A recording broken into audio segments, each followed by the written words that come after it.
अपने दुष्ट पिता से दुखी हो। जब राजकुमारी राजमहल छोड़कर जाने लगती है तो पहरेदार उसे रोक लेते हैं। राजकुमारी के दुष्ट पिता का सख्त आदेश था कि किसी को भी अंदर या बाहर न आने जाने दिया जाए। पहरेदारों के रोकने पर हिम्मत करके राजकुमारी बोली, मेरा नाम सुलोचना है, मैं राजकुमारी जी की सेविका हूँ। आज उनकी तबीयत कुछ ठीक नहीं थी तो उन्होंने मुझे रोक लिया था। चूंकि अब वो थोड़ा ठीक महसूस कर रही है तो उन्होंने मुझे ये कहकर भेज दिया कि तुम तुरंत अपने घर चली जाओ, क्योंकि आज राजा महाराज ने सभी नौकरों की छुट्टी कर रखी है। अगर तुम यहाँ रुकोगी तो उनके आदेश की अवहेलना होगी। नौकरानी बनी राजकुमारी की बात सुन पहरे पर खड़े पहरेदारों को विश्वास हो गया तो उन्होंने राजकुमारी तारा को बाहर जाने दिया। पहरेदारों को चकमा दे राजकुमारी तारावती बाहर तो आ गई, पर अब उसके सामने उससे भी बड़ी समस्या ये थी कि आखिर इतनी रात को वो कहाँ जाए। थोड़ी दूर चलने पर राजकुमारी को एक खंडहर नुमा घर दिखाई दिया। राजकुमारी तारावती ने सोचा, आज की रात यही काट लेती हूँ, सुबह होने पर ही कहीं जाऊंगी। इसी सोच के साथ राजकुमारी उस वीरान पड़े घर के अंदर जाकर एक जगह बैठ गई। उसे अपनी किस्मत पर रोना आ रहा था। कहा तो वो महलों में रहने वाली राजकुमारी थी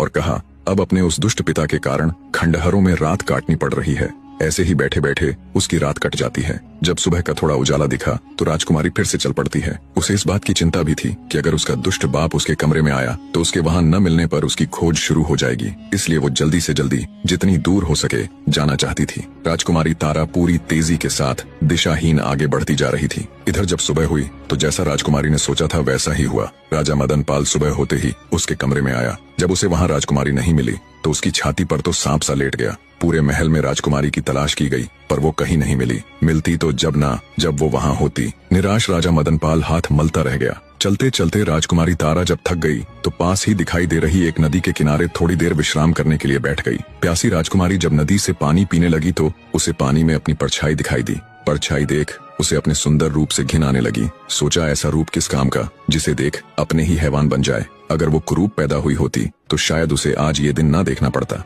टूटी हुई आत्मा और थके हुए शरीर के साथ राजकुमारी वहीं बैठी रही। अचानक उसके मन में ख्याल आया, क्यों ना वह अपनी ससुराल चली जाए और उसके साथ जो बीता है वो सब उनके आगे बयान कर दे। फिर सोचने लगी, किस मुंह से उन्हें ये सब बताऊंगी और क्यों वो मेरा यकीन करेंगे। तभी उसके दिमाग में एक विचार आया कि क्यों ना इस पापी रूप को ही खत्म कर दिया जाए। ना रूप रहेगा और ना कोई इसका चाहने वाला। कुरूप स्त्री को कोई भी तंग नहीं करेगा।